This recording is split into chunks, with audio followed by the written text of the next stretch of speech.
Every year, thousands of injured or orphaned native birds, mammals, or reptiles are discovered in the Bay Area. Many of them are taken to the Wildlife Rehabilitation Hospital at Lindsay Wildlife Museum in Walnut Creek, where they undergo treatment and get a second chance for survival in the wild. We're here in the Wildlife Rehabilitation Hospital where we see thousands of animals every year come in. We treat native species, not the introduced species. So the first thing that happens is the public comes here to this desk and they drop off the animal and we'll identify it and figure out what's wrong with it. Hi there.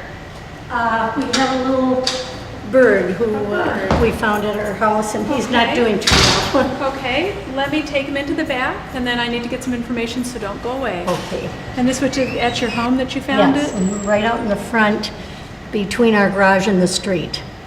And he was crying, free, free, free, free. Each year, the museum treats more than 6,000 native wild animals and returns more than 40% of them back to the wild, a successful record which has earned the museum considerable respect among wildlife rehabilitation facilities throughout the nation. Treatment for injured wildlife involves many things. We have to get a diagnosis. They all require medical attention, confinement, and a specialized diet.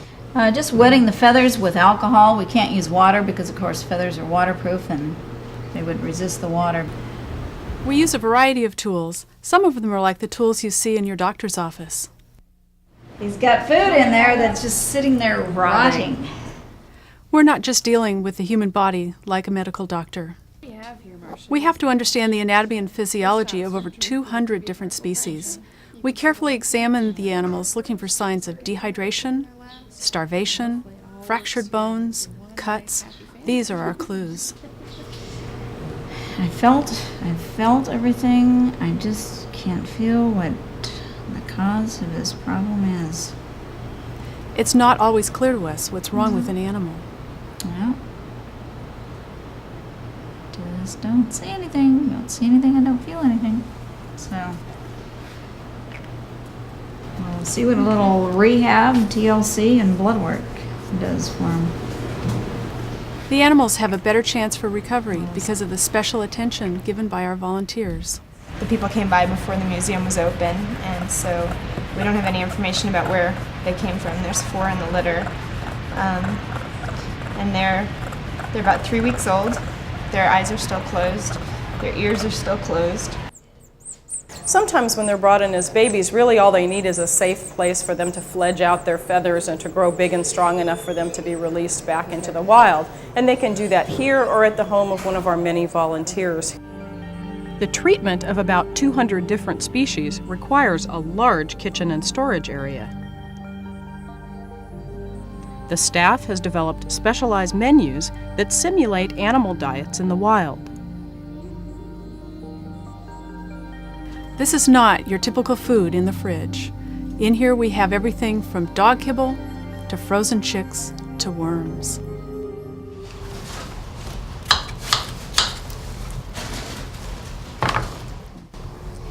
And there you have it, lunch for the raccoon. Bon appetit! We're blessed here at the museum with a team of 725 volunteers who donate about 120,000 hours of service each year. Those many hours of volunteer time works out to is about 51 full-time positions. So we literally couldn't do what we do here in the hospital or in the museum itself without the help of our dedicated volunteers. 12 hours of in-depth volunteer training take place once a year for rehabilitation volunteers. Information about the training may be found in the Classes and Field Trips brochure. Rehabilitation volunteers ages 18 and older feed and clean injured wildlife and assist with the medical care in the hospital. And with raccoons, if you scratch them between their shoulder blades, it stimulates them to suck. You see his mouth moving already. Volunteers also care for wildlife in their homes, where they get the animals ready for release back into the wild. And we have people who are species managers for raccoons, squirrels, opossums, crows, hawks, owls. We have lots of species managers, and they're all volunteers. An important aspect of the program is education. For example, training volunteers to handle and care for wildlife is one way the hospital teaches respect for native animals. The staff also makes an effort to educate the public when they drop off an injured animal. Was the parent around? Were there any parents around? At the time, I didn't notice any other. Okay, because a lot of times baby birds come out of the nest before they can actually fly and spend some time hopping around on the ground, and that may have been the case with this little guy.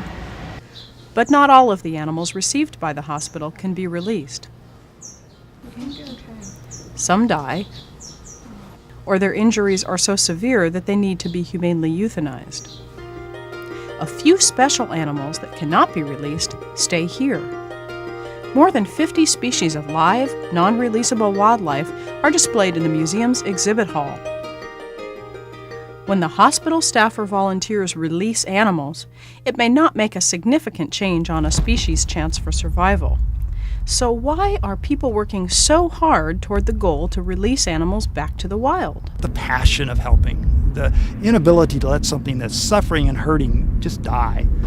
Well, I think we've done it a long time, and we have a great passion for it, and we live it and breathe it. You can make a difference.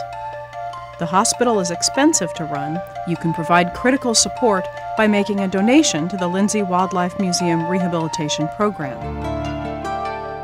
With your help, we can make life better for the wildlife around us.